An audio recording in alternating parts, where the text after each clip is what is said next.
Hi friends, Janet the Moline Library here. Today I'm going to talk to you about some of the books that are on the Publishers Weekly Best Books of 2020 for young adults. There's a wide variety of books on this list, so hopefully one of them will appeal to you. The Inheritance Games is a book about a girl who is poor, her mother has died, her father is absent from her life, and then she gets a mysterious invitation to listen to a reading of the will for some multi-billionaire that she's never heard of. And she finds out that she has inherited everything of his, including his 4 surly grandsons that she now has to live with. The Magic Fish is a graphic novel, and it's about a young Vietnamese boy who he and his mother read fairy tales every night so that she can practice her English. But his own life is pretty far from a fairy tale. In Cemetery Boys, there's a young man whose family does not accept his gender. So he decides that he's going to prove that he's a real Bruja by summoning a ghost. And he tries to summon the ghost of his dead cousin, but he ends up accidentally getting stuck with the ghost of the school bully. In Punching the Air, a young man is struggling to find his place in the world of art, and he's a really smart and dedicated young man, but he is black and people will always see him that way. And when there's an altercation, he finds himself convicted of a crime he didn't commit and serving time in prison for it. And this is partially based on the true story from New York City.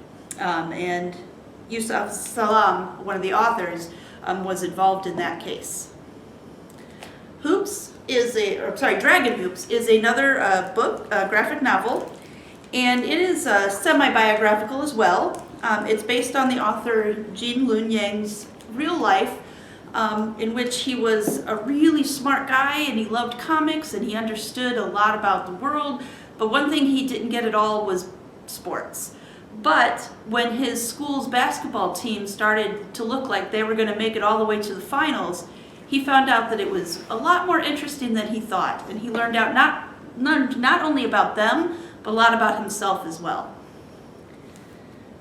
Red Hood is a very interesting book. It is written in second person, so instead of saying I did this and I did that, it's you.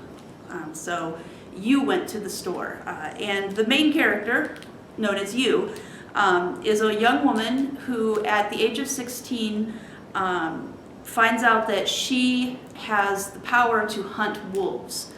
And these wolves are both real and figurative. Finally, Stamped is a nonfiction book. It's the young adult version of the book Stamped from Birth. And it talks about the history of racism. It goes back to the first time that race was used to negatively control one group of people and how that has changed throughout time and how it is continuing to change and evolve and what we can hopefully do to get rid of it. So I hope one of these books appeals to you. If so, please give us a call at 309-524-2470 to get a hold placed on one of them. Or you can always go online to www.molinelibrary.com and you can find the catalog and look for great books there as well. Whatever you do, find something good. Happy reading!